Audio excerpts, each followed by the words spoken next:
कुणाचा जिंदाबाद करतो आपण? जे दुसऱ्यांच्या लेकराला धडधडीत त्या लोकांना मारतात त्यांचा मी जिंदाबाद करायचं म्हणलं, ते अंगार आहे बाकी सब अंगार. आणि त्याला न्यायच मिळवून घेतला. आणि त्याच्यामध्ये एका मोठ्या नेत्याची विकेट सुद्धा त्या ठिकाणी पडली बरं का.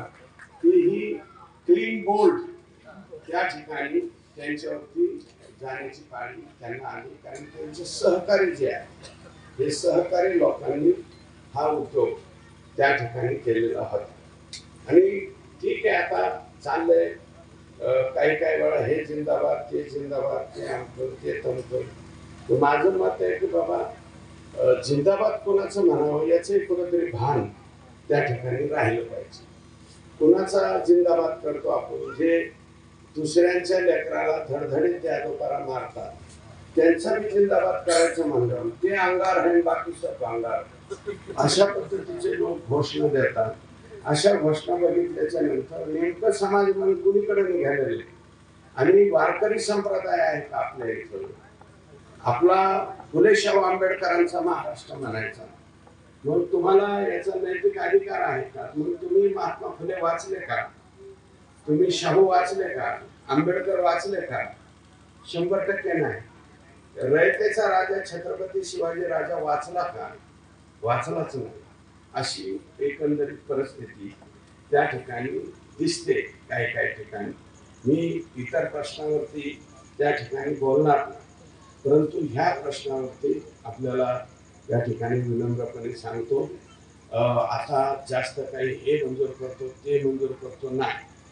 तर राज्याचे मुख्यमंत्री अतिशय चांगल्या पद्धतीने या राज्याला डेव्हलपमेंटच्या दिशेने घेऊन त्या ठिकाणी निघालेले आहे.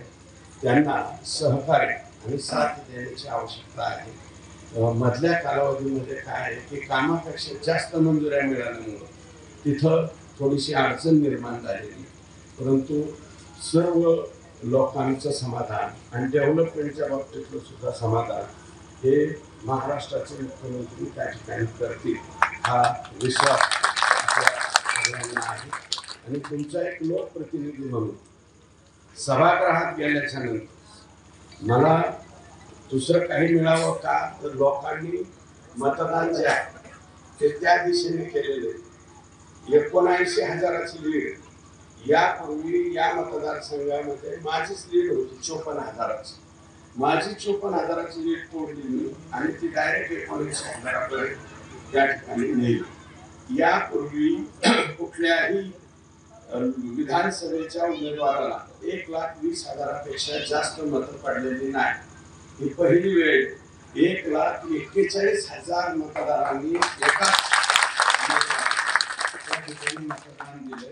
म्हणजे मागचे 1,20,000चे सगळे रेकॉर्ड त्या ठिकाणी तोडण्यात आलेले आहे. आणि 41,000वरती मला 1,41,000वरती नेलं. मायबाप जनता जनार्दनाचे हे फार मोठे उपकार आहे. मी म्हणून भागत नाही. शेवटी लोकांनी सहकार्य करण्याची आवश्यकता. आणि मालक जो आहे तो मायबाप इथं बसलेला मतदार आमचा मालक आहे. कुणी निवडून आल्याच्या नंतर मी मालक आहे, मी आमकाय नाही. आम्ही लोकांचे सालकरीच असतो, आम्ही लोकांचे नोकरच असतो, आम्ही लोकांचे कामगारच आहेत. आम्ही आमदार जरी असलो तरी ते आम्ही सालकरी म्हणूनच राहिलं पाहिजे. आम्ही दरकड्या फोडल्या नाही पाहिजे, उगाच छाताला फुगवल्या नाही पाहिजे. काही काही लोक नवीनच निवडून येतात, त्यांना असं वाटतं की मी आता 99 पासून बघतोय, माझी 5वी टर्म. जे लोक छाताला फुगवते, हातात कसले लाकेटा घालते, परत दिसत नाही.